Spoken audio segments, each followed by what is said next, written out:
Welcome everybody. This is the Life Enthusiast online radio and TV network, restoring vitality to you and to the planet. I'm Scott Patton, your co-host, along with Martin Patella, life coach at Life Enthusiast. Martin, how are you doing today?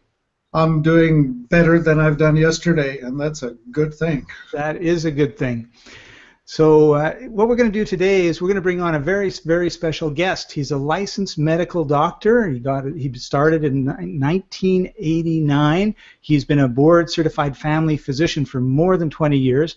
And during his career as a medical doctor, he spent many years practicing as an urgent care physician, a general primary care physician, and most recently, for the past 4 years, he specialized in therapeutic injections treating arthritis, tendinitis, carpal tunnel syndrome, and many other musculoskeletal problems. He's done over 40,000 joint injections for osteoarthritis onto the knees and had very, very good success with that. He's got a Bachelor of Science degree in biomechanical engineering from the University of Pennsylvania School of Engineering, graduating summa cum laude with a grade point average of just a teeny bit under 4. And he's done a whole bunch of other stuff. We love having him because he talks about pain, and a lot of people suffer from chronic pain, whether it's fibromyalgia or lupus or arthritis, osteoarthritis, all those sort of things. So we want to give a warm Life Enthusiast welcome to Dr. Mike. How are you doing? Thank you. I'm doing very well, and that was an amazing introduction. I didn't realize I was that good. You're amazing. Yeah. Thank you. It's really good to be here again. Good. Thank you, and I'm really happy to have you on with us again. And I didn't realize that you were doing so many injections for pain, and so I'm a little bit curious as to if you could just tell us a little bit more about it, because I know nothing about it. Well, as far as the injections go, I joined a practice about 5 years ago that basically they specialized in injections for osteoarthritis of the knees. And I realized that I was really good at doing injections. You know, I had some experience before then, but when I joined this practice, I started doing about 75 injections a day, and I realized I was very good at it. So I did that for 4 years. I really enjoyed it. Patients, 80% of patients had very good improvement for about 6 months to a year, but they had to come back and have more injections. It wasn't a cure.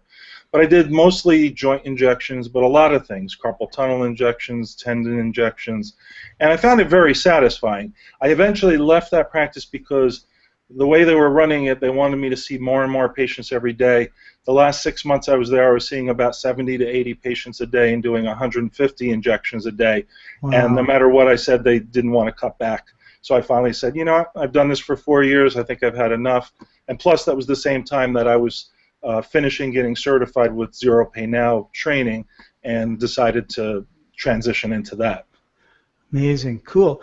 And that's one of the things that we want to talk about today is rapid life change and these breakthrough sessions that you put on. And the last time you were on, we were talking more about kind of the physical aspects of pain. And this time what we want to do is really get a little bit more into the emotional side of it, and some would even say more the spiritual side of it. In other words, if you're constantly worried and stressed, that has a physical impact on your body. Sure, definitely. And like we talked about last time, with a lot of forms of chronic physical pain like fibromyalgia, chronic low back pain, chronic neck pain, even chronic whiplash, even the physical pain starts with the emotional, starts with more of a psychological condition where people have stress, tension, and repressed or stuffed down emotions, and that leads to physical pain. So that's half of what I do. I deal with the physical pain using the Zero Pain Now techniques and help people get free from years or decades of physical pain very quickly, for most types of pain. But what I also do is what I call rapid life change sessions. And you could say it has to do with emotional pain. I guess it depends on your definition of emotional pain. It's basically a way to make very quick changes in your life that would usually take 10 or 20 years of therapy, but you can accomplish in 1 5-hour session.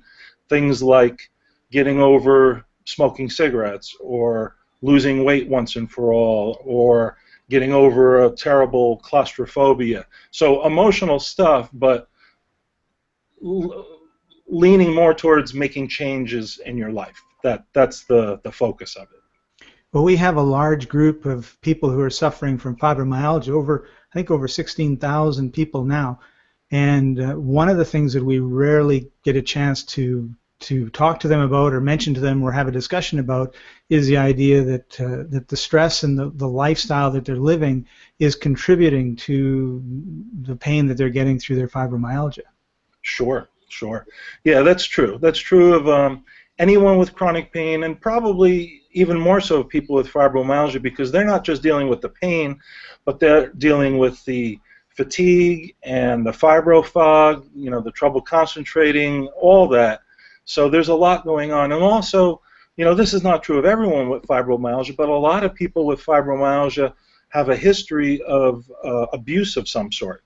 Now, I don't know what the numbers actually are, but I recently, maybe about a week ago, posted something in one of the fibromyalgia support groups. I forget if it was yours or one of the other ones.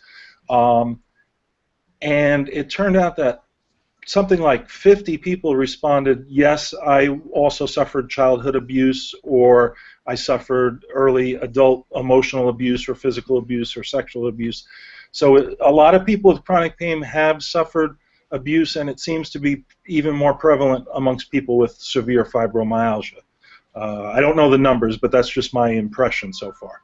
Right. I remember actually a similar post to that, if it wasn't yours, and yeah, there was a lot of people that just jumped on and said, oh yeah, I've had huge problems. Yeah, that was probably the one. Yeah. Yeah, to summarize that, I know that there are all these 4 major components that usually create the perfect storm called fibromyalgia, which would be the traumatic event of some sort, emotional trauma, physical trauma, usually some sort of car accident or whatever injury, and then the toxic load that triggers up the immune system to the nearly over the top, and then all of a sudden it could be some last straw, which might not seem like much, like an argument with a spouse or a minor fender bender car accident, or not that big, and yet next thing you know is that they are beyond repair sick. Sure. Isn't that the story of the camel and the straw? Yes, the last. Yeah. Doesn't look like it should be the thing that did it, but it was just this little thing that did it. Right, and then in the medical world, of course, they're always looking to say the vaccination that you had at age 4 is not responsible because it was not the last straw, so therefore it couldn't have caused it. Right. Yeah. Anyway, that's another story. So emotional, yes, I would sign up for saying anything that seems to be a physical and chronic problem, I would put 80% of it, or maybe 90, like the iceberg in the ocean, the invisible part stuck somewhere below the reach where you can't even touch it, can't see it, and yet that is the causative bundle. Yeah, that's a very good point, because with physical pain and also with other difficulties in life, it's amazing how much of it stems from our unconscious minds. We have our conscious minds and our unconscious minds, and for people who may not be used to thinking that way, your conscious mind is basically everything you're consciously aware of. It's the stuff you're thinking of now or you were thinking of 5 minutes ago that you knew you were thinking about. The unconscious mind is the part of the mind or the brain, it's things you're not consciously aware of. Like you probably weren't just consciously aware of your heart beating or of your breathing, because that's usually on automatic pilot. And you may not be consciously aware of emotions that can trigger physical pain or that can cause difficulties in life. So what I tend to do is, like I said, with the Zero Pain Now, it really specifically addresses pain, but with an emphasis on the emotional causes. With the Rapid Life Change, basically, I take people who either don't have a lot of problems, but they have 1 or 2 big issues they're having trouble dealing with, or someone who has a lot of problems, like someone with fibromyalgia, but who also has issues they're dealing with. Like, for instance, 12 years ago, I was having such severe pain. This is before I discovered Zero Pain Now myself. I was having such severe pain that I ended up starting smoking. I was 40 years old. I had never smoked before, But I was hanging around with some friends that were smokers, and I was just so frustrated with the pain that I was having in my life, I just started smoking. And I ended up smoking for 12 years. And what I eventually did was I not only studied to be a Zero Pain Now practitioner, but I learned from the same guy, Adam Heller, how to do rapid life change, which is based on mostly on neuro-linguistic programming. And we'll come back to that in a minute if you want to define that. But basically what Adam helped me quit smoking. I had tried every way conceivable. I had tried to quit cold turkey. I had tried medications, nicotine gum, nicotine patches, gradually tapering off cigarettes, and before I ended up actually quitting, I was still smoking almost 2 packs a day. A 1.5 session with Adam, a rapid life change session based on neuro-linguistic programming techniques, and I quit smoking that day, haven't had a cigarette in 8 months, have absolutely no desire to smoke, and feel no temptation to smoke. And the reason is what happened during that 1.5 hour session was when I went into the session, I was absolutely convinced I was a smoker because I had been smoking a couple packs a day for 12 years. During that session, he used some NLP techniques, and when the session was done, I was absolutely convinced I was an ex-smoker. I was so totally convinced I no longer smoked that I couldn't smoke anymore. So for the past 8 months, I haven't had a cigarette, and I have no desire to smoke. And that's how powerful the rapid life change sessions are. Again, you could look at it from the point of view of emotional pain because, I was in pretty much emotional turmoil because I couldn't quit smoking. But my focus, what I can do to help people is on helping them make those big changes that make their lives a lot better. Yeah, that understanding, having done something in your life, having worked it in your body, having resolved a situation that was theoretically unresolvable, and yet practical terms, bibbidi bobbidi boo, and you're on the other side of the divide, right? Exactly. And it's change happens in a heartbeat. Yes. Before the change, you're that. After change, you're something else. Yes. How do you do that? How do you split that? And well, it's different in each case, but like I was saying, it's mostly based on neuro-linguistic programming. And for people who don't know what that is, neuro-linguistic programming, or NLP, it's psychological and mental techniques that enable a person to make changes in their lives much, much faster than they would on their own and much easier. And it's based on the concept that you have your neurology, which is the different senses that we have, our sight, our hearing, our sense of smell, and you're interacting with your world, and you get all these senses coming into you, and then in your brain, your brain processes all these senses and kind of puts them together into pictures and sounds and smells in your mind. And then the linguistic part has to do with, communication. And the programming I think of as almost like little programs. Like, I don't know how many people who are listening have experience doing computer programming, but when you do computer programming, you would have little small programs that are running that used to be called subroutines. Maybe they still are, I'm not sure. But it would be a little tiny program that has a particular task. And in a lot of ways, that's how our brains work. A good example is a habit. Like, say you get up in the morning and you go in the bathroom and you're going to brush your teeth. You don't have to think, okay, now I have to grab the toothbrush and now I have to move my hand towards my mouth and now I have to go up and down. It's a small program that it happens automatically. You've done it so many times that you just brush your teeth automatically without really thinking about it. And a lot of the ways that the brain works has to do with a lot of these little programs or automatic functions. And using neuro-linguistic programming, it's very easy to make changes in those little programs of how your brain is functioning, and that can make very big changes in your habits and in what you're doing. Let me give you a very simple example. I used to love drinking Pepsi.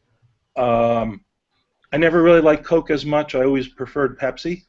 And about 2 years ago, when I was studying neuro-linguistic programming, I decided to try out a technique called like to dislike. Basically, you start with something you like, and you change it in your brain so you don't like it anymore, so you don't overindulge in it. And I decided to use Pepsi because it was something I liked a lot. I was probably drinking a large glass of Pepsi a day. It has a lot of sugar. It's not very healthy. I figured, okay, I'll try this technique with Pepsi.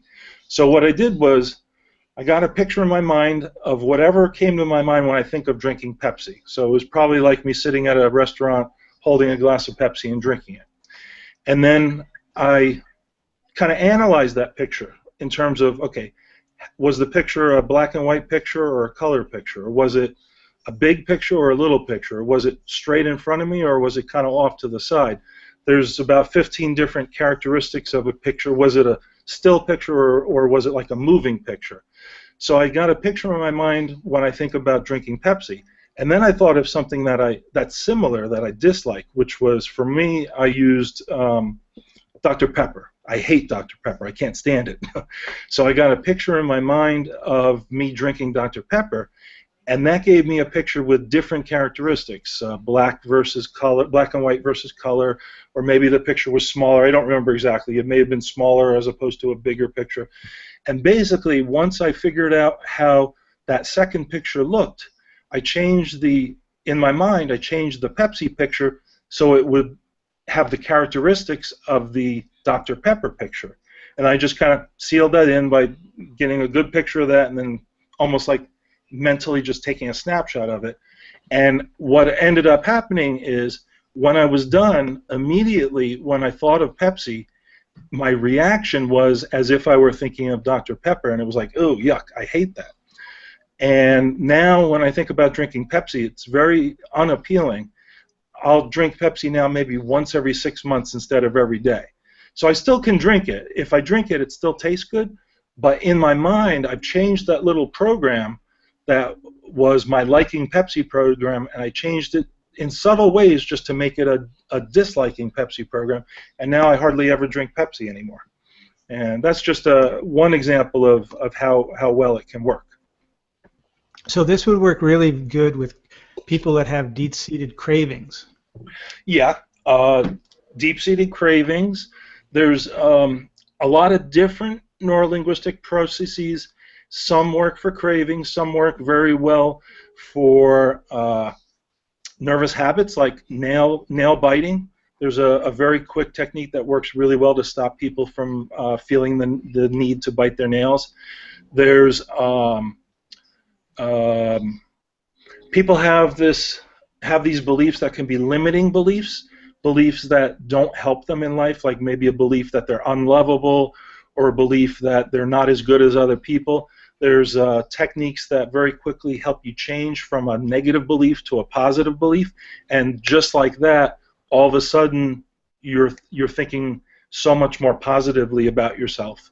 Dr. Mike, I've been scrolling through the fibromyalgia support group, and I came across a meme, and I think this is probably a bit of a belief, and I thought I would just read it to you, and then you could talk a little bit about some of the things you might tell people that have this belief, and it could turn into a worry that becomes a belief. And it's, quote, "I've been sick for so long, some people seem to think I should be used to it. What they don't understand is it doesn't get easier, it just gets more exhausting." And I think if I had that belief, I would be on the wrong direction. I would not be spiraling up into health and joy and love. I'd be spiraling down into more darkness. Yeah, I agree. That's definitely a good example of a belief that would definitely make things much more difficult for you. And you have to remember, beliefs are not necessarily true. A belief is an idea that's been reinforced in your mind over a period of time until you believe it to be true. So something like that, where someone with fibromyalgia believes that everything has to be really, really hard and it's going to get worse and worse, they may have come to believe that because of their experience, where they've tried this for fibromyalgia and they've tried this and they've tried another thing and they just haven't gotten good results. So that's the belief they ended up with. But it's not a belief that's helpful, especially once you can introduce someone to techniques that can help, like Zero Pay Now, for instance, or another type of mind-body program. So in a case like that, it would be very helpful to take this patient, if they're willing, if they're interested, and help them change that belief. And I can't really say as to what you would change that belief to, because it's different for every person, but it could be just a matter of believing that there are always possibilities to make change, or just because it didn't work out in the past doesn't mean they won't work out for me now. So for each person, it would be different. I would sit down with them. I do the rapid life change session as a 5-hour session, because it takes about an hour to an hour and a half to basically analyze the person's problem, figure out how they're doing the problem, what exactly are they doing, thinking, or believing that's keeping them stuck in this problem, and then figure out exactly which NLP techniques will help them get free from the problem. And sometimes it's just one technique and you're done in 2 hours, and other times it could take the whole 5 hours. But so with each person, it would be, the solution would be a little bit different, but basically you could change their belief into a much more positive, forward-thinking belief, as opposed to a negative, I'm always going to be stuck, that sort of thing. Yeah, I would say the belief that change is possible and pain-free life is possible for me, and dancing with my whatever is possible for me. Those kind of things, right? Yeah, yeah. And it's amazing with neurolinguistic programming. You don't. Affirmations are really popular these days. I don't know how much experience you guys have with this, but people putting positive statements and putting it on their mirror and reading it every time they're in the bathroom. And I'm not against things like that, but that takes a long time to convince yourself of what you're reading. And it can be done, but I think for most people, to convince yourself, like say you really think you're not lovable, and you have an affirmation that says, I am lovable, it could take months or years or decades to really believe that. And if you have a deep-seated enough belief that you're unlovable, you may never be able to take an affirmation and actually fully believe it. But if you take neurolinguistic programming, NLP is like magic. Now, I don't mean magic like spiritual magic. I mean, it's amazing how quickly and how completely it works. You take a negative belief, and as long as the person is willing to have that belief changed, in 10 minutes you can change it to that positive belief, and it's done. It's changed, compared to having to reread that affirmation 10 times a day for months or years to really believe that. So that's just the difference. That's how amazingly quick and complete you can change a belief. Yeah, to me the advertisement, to me the message on the mirror is like watching an advertisement on television. It's just an ad. You see it flash, right? And you act on, well, you sort of, maybe, if you see it 1,000,000 times or 10,000 times, it may embed itself. But if it doesn't have emotional charge on it, it doesn't. Anything that has an emotional charge on it becomes stronger. Right. So if the suffering or trauma or whatever that happened back when the opinion or belief that you're unlovable was embedded, looking at a unlovable on the mirror with no emotional charge, it will never trump the already stored piece of information. True. Yeah, that's true. And I'm about, with rapid life change, I'm about, well, you can tell from the word rapid, making change as quickly as possible. Because before I did it to quit smoking, I was miserable regarding the smoking for almost 12 years. Probably the first year I smoked, I enjoyed it. After that, it was just something that had control of me and I couldn't stop. So, I was miserable. And I tried all the traditional ways to quit smoking, and then I suddenly, got to a point where I could try a rapid life change, and it worked literally in an hour and a half. So looking back, if I had known Adam Heller and if I had known about NLP and all this, I could have quit smoking, 10, 12 years ago. But instead, I had to try for quite a long time to do it the hard way, because I didn't know of a better way until I did discover a better way. So that's what I like to help people with. I'm also overweight significantly, and that's another. We did another rapid life change session for me about a month ago, and I'm like so motivated to lose weight now. It's just amazing. But that's going to take longer. Time will tell. I can't lose 100 pounds overnight. So, but I did that session about a month ago with Adam, and my motivation to lose weight is off the chart. But I've been trying to lose weight for 20 years. Same thing. If I knew about rapid life change or even just neuro-linguistic programming 20 years ago, I probably wouldn't have spent the last 20 years trying all different techniques to lose weight. I would have found the one that works a lot faster. So, isn't it interesting how you need to be ready for change? You need to have reached the point where you have had enough of whatever it is you have in your life. Yeah, that's definitely true. I'm finding that even though I lead a horse to the trough, they sometimes just don't drink. Yeah. So I keep thinking, oh yeah, this person actually wants to get out of pain. They are ready for it. At least they're saying, I am in so much pain, I don't want pain. Yeah, yeah. But are they actually willing to just step over the threshold and just say, oh, I am willing now to have a change in my life? Yeah. And then actually take the actions and the follow-through that's required to actually do the change, right? Like, yeah, definitely. We're used to behaving in a certain way, and then to actually change that is not always easy. It's using the things you're talking about, Dr. Mike. I think it really helps and it makes it easier. But the average person without those tools, they get doing the same old, same old. That's true. That's true. And I have to say, I mean, I'm guilty of that also.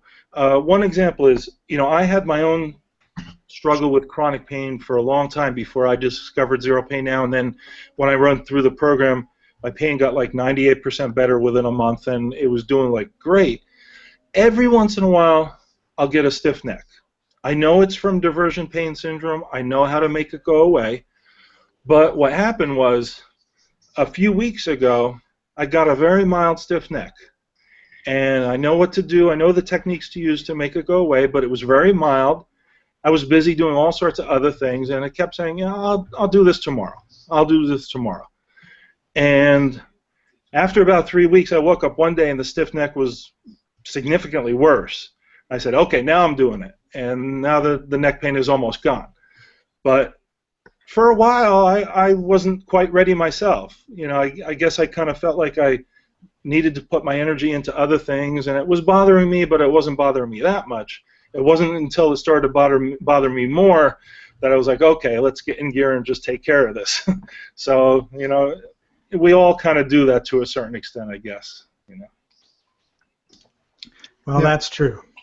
I could come up with 20 examples from my life easily that I know better, and yet, no, I'm just doing it the wrong way. Thank you. That's my way.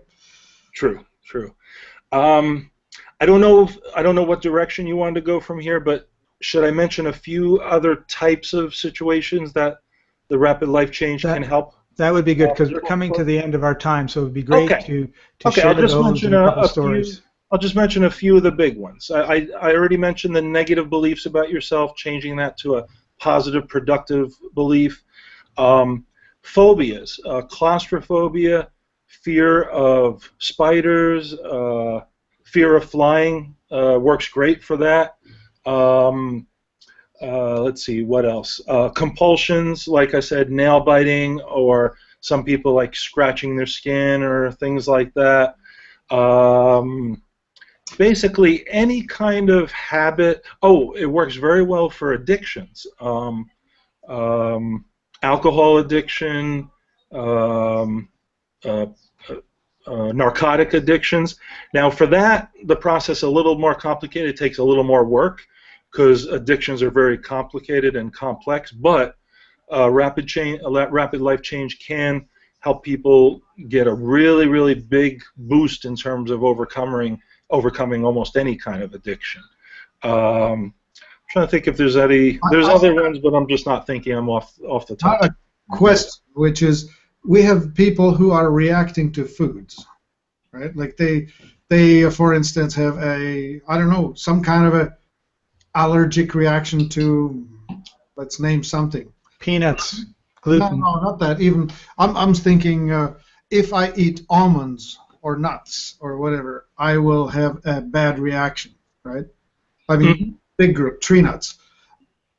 Is that something that you suppose could be reached through this method, or is that too physiological that we cannot reach it through the subconscious? I would say yes to both of those. A lot of people with say peanut allergies, like Scott was mentioning, that's a real physiological thing. But I'm sure there's a spectrum of how people react to everything in terms of allergic reactions or intolerance. Like one good example is gluten sensitivity. It's very common these days. I'm sure there's a certain percentage of people where it's more of a belief and less of a physiological thing, and if they change their belief, their problem would go away. That's one that would be a little trickier. It would take more evaluation to figure out, is this something that a person just believes and that's stopping them from being free in this area of their life, or is this a real physiological problem? So I'd say that's an area that's probably not the best, but I mean, I wouldn't rule out being able to help someone with something like that. I want to jump in for a second talking about the impact that the mind, I will share a story, the impact that the mind has on the body, because a lot of what we're talking about is, I just changed this belief and all of a sudden all these things go away, yet how is that possible, right? Because we're used to hitting ourselves with a hammer, I've got pain, and we've never thought, pain go away, pain go away, pain go away, and it did, right? Right. Usually. But about 10 years ago, I did firewalking about 6 times over about a 2-year period. And one of the ladies that taught it had taught 30 firewalks or some large number, right? So she was very used to it, and she had this process and the affirmation she would have people say. And she did this firewalk, and then the next day a lady called her and said, I was at the firewalk last night, I'm now in the hospital, I have third-degree burns on the bottom of my feet. And so she starts running into her process to help this lady heal, and the lady says, no, wait, I have to finish the story. I didn't walk. I just watched everybody walk. Yeah. I'm not surprised. I'm really not surprised. It's amazing how much our minds do control our bodies, and there's probably a lot more to it than we understand currently. One thing, some people have multiple personality disorder, where they have one personality that's in control part of the time and another personality that comes out and takes control of their behavior another part of the time. And I've heard of documented cases where, with a person with multiple personality disorder, that one personality had a urinary tract infection, and when they would switch personalities, all of a sudden the urinary tract infection would be gone. And then when they would switch back to the first personality, all of a sudden the urinary tract infection would be there again. And that's one that's a little hard to understand, but it's amazing how much our minds do control our bodies. Indeed. I remember 2 dramatic cases of that. One was a personality A was diabetic and B was not. One was insulin dependent and the other one was not. Yeah, that's a good example. I was trying to think of that one. It wouldn't come to my mind. But yeah, I've read about that also, definitely. Yeah. And one other one was that one had brown eyes and another one had blue eyes. That's a really interesting one. Really just, what the heck? Yeah. How do you do that? I have trouble figuring out how that one would work, but I wouldn't rule it out. Yeah. Well, I mean, it's documented, right? There's serious scientific documentation about it. But anyway, so here we are on the silver platter, handing over to the audience the possibility that whatever is currently running your life, and you might not know why, but you know that it is, that you can actually change it. You can change your beliefs. You can change how you get turned on or turned off. Like you can get turned on sexually about something. You can change that. You can stop enjoying looking at, I mean, whatever it is that you might like to think of as it's on. Can be gone from your future. Yes. You can change your food addictions or attractions, or and well, you laid it out, so I don't need to repeat it. But the point is that all of this is available right here at the link that we are attaching to the video on your website. Right. And basically, I'm sorry, I would just add that almost any change you want to make in your life, I can help you make. I say almost because there's going to be occasional things that are just beyond my experience, but almost anything you need to change, any change you need to make. And if you go to my website and go to the page on Rapid Life Change, there would be a contact form, and the first thing you would do is contact me, and we would talk about it. We would talk about what change you want to make, and I would let you know if that's something I can help you with. And then if we decide to go ahead, the format would be usually 2 weeks of keeping a diary of some sort to prepare for the session. Like if you're trying to lose weight, keeping track of what you're eating and keeping track of what you're feeling as you're eating, you know, just to get you more in tune with your emotions and your mind and your body as it relates to the problem. And then we would do a 5-hour session, sometimes shorter, but up to 5 hours, most likely by Skype, unless you happen to live in New Jersey, where I am. And then by the end of the 5-hour session, your problem would be solved, and I'd probably give you a little homework to do for a week just to keep focused on making sure you're heading in the right direction. But that's the basic way that it would go. And so if you're interested, you know, just go to my website, contact me, and we could go from there. Right, and the website is freedomnowmd.com. It'll be along the bottom here when I finish editing this video. Okay, and you would just go to the heading of the page on that website that says Rapid Life Change Sessions. Great. Well, Dr. Mike, thank you very much for taking time and joining us again. Really appreciate having you. And before we go, do you have one little tip that you could leave everybody? One little tip? I would say the one that comes to my mind right now is don't be afraid of your emotions. Some people try to avoid emotions, but a lot of problems, emotional and physical, stem from trying to avoid emotions. So I'd say don't be afraid of your emotions, and if you get the feeling that there's an emotion there that you don't want to deal with, take some time, like meditate or relax, and purposely try and focus on it and see what it's trying to tell you. Awesome. Thank you very much. You're welcome. You've been watching the Life Enthusiast online radio and TV network, restoring vitality to you. Thanks for joining us, everybody, and we'll see you next time. Bye-bye.